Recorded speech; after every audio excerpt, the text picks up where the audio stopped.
Knysna is at a turning point. That is according to the Accountability Group.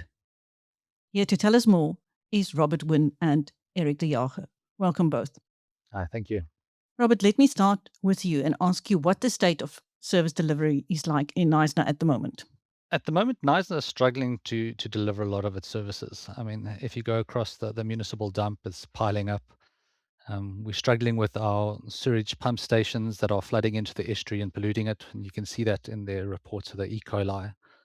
And with the burst pipes, getting those fixed, those have come right quite well, with especially with province coming in and helping us out.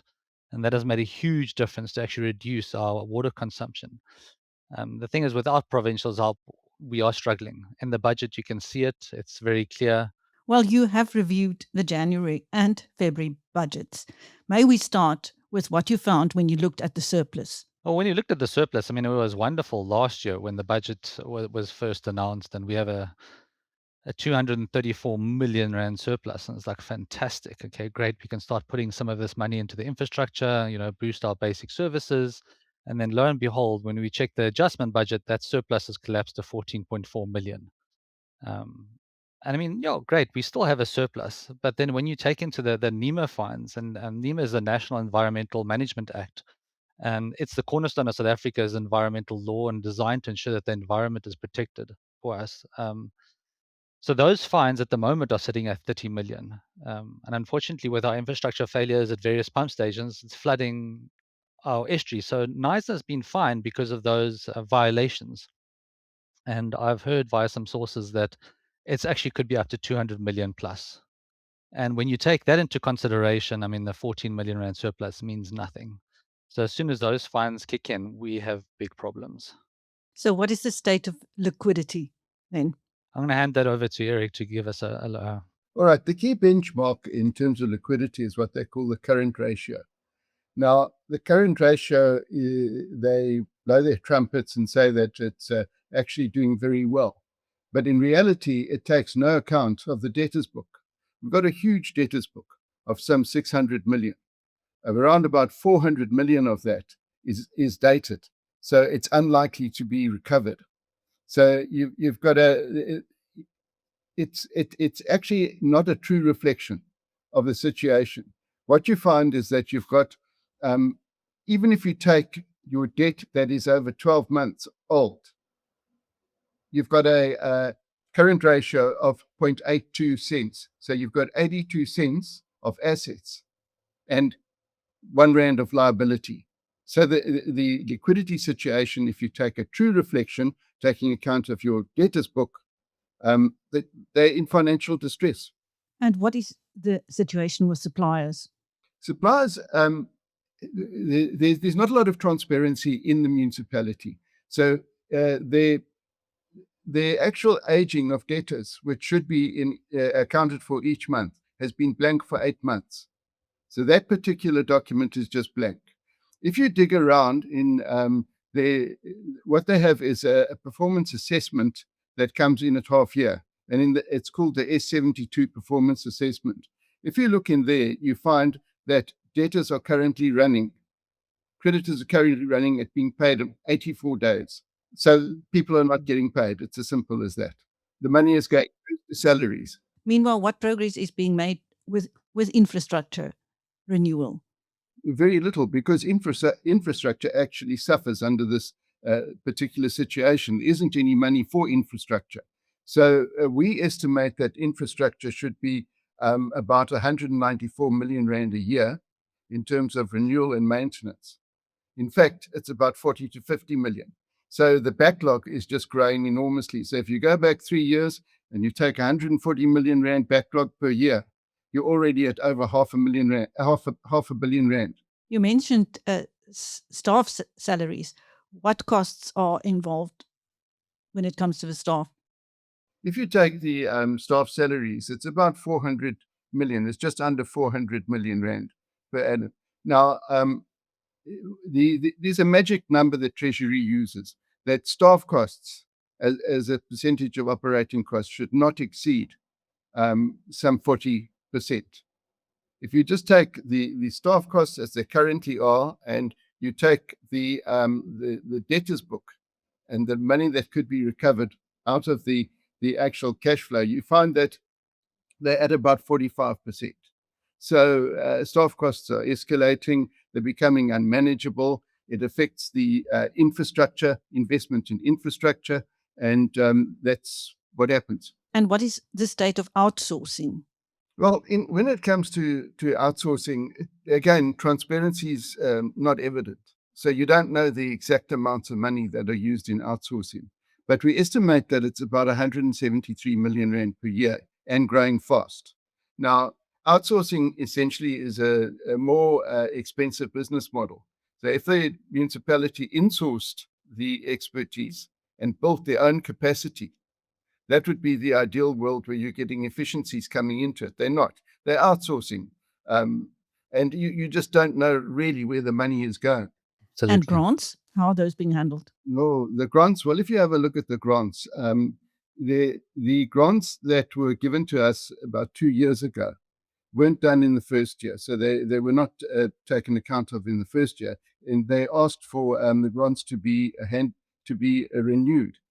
And when they were renewed, again, no work was done. The grants weren't used. And some of the interesting grants, I've got a couple of notes here which I can refer to. The municipal infrastructure grant was 4.8 million, and that was technical services should have attended to that. The integrated national electricity program was 8.8 million.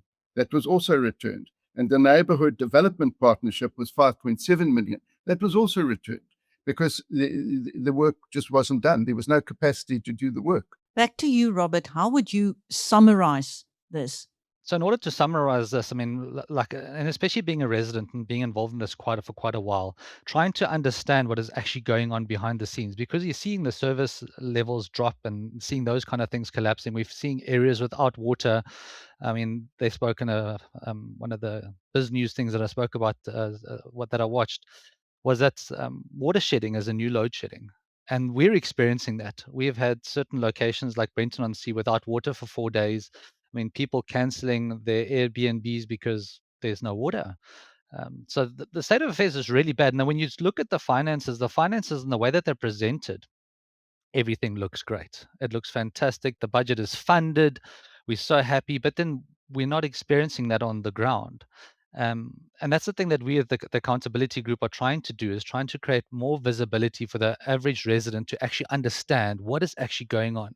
We see the degradation. We see things collapsing. We see, I mean, last year there was a leak down the road that ran for 4 months unattended to. We have 8,000 meters that aren't actually being built because they don't work.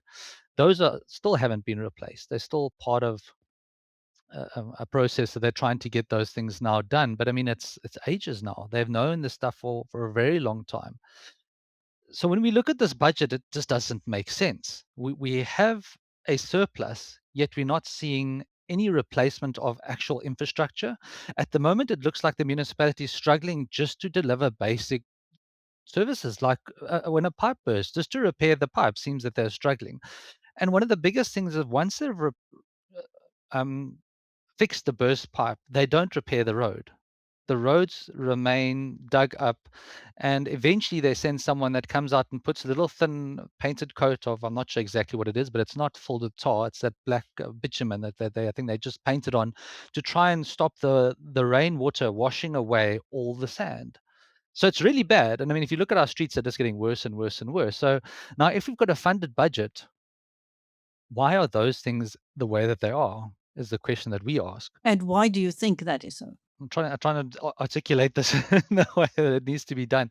The reason why this is happening is because it was actually highlighted in the mayor's report, where there's 111 critical positions unfilled. So there you go. We don't have the staff on the ground to be able to actually do that. And then, well, it's quite clear in their budget that they haven't budgeted for it. They're not spending what needs to be spent. I mean, our expenditure on infrastructure is 0.5%, and Treasury recommends a minimum of 7%. So it's very clear that the municipality is not spending the money where it's supposed to be spent. As Eric highlighted, the money actually gets spent on salaries. That's 47%.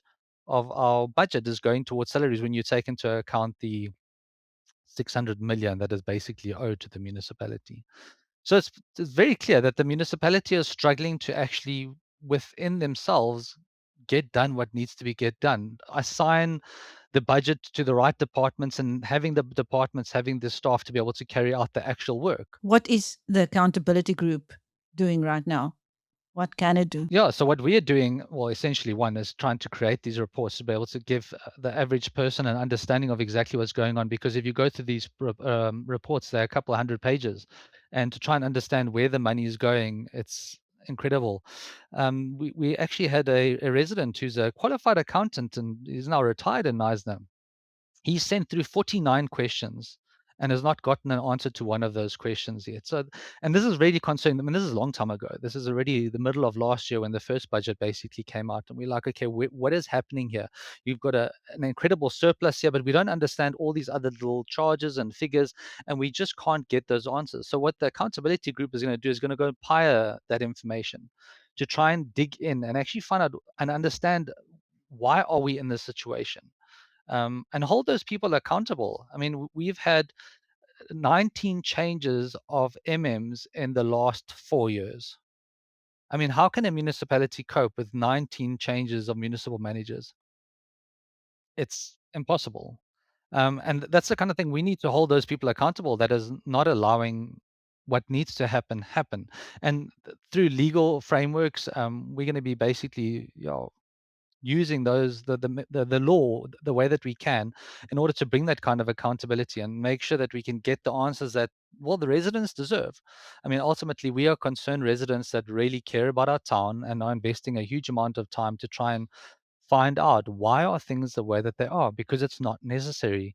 Knysna was doing fine 5 years ago. It really was. It was okay. It wasn't the greatest. I mean, but you can definitely see it's not deteriorating at a rapid rate. Meanwhile, what is your advice to residents? What call are you making on them?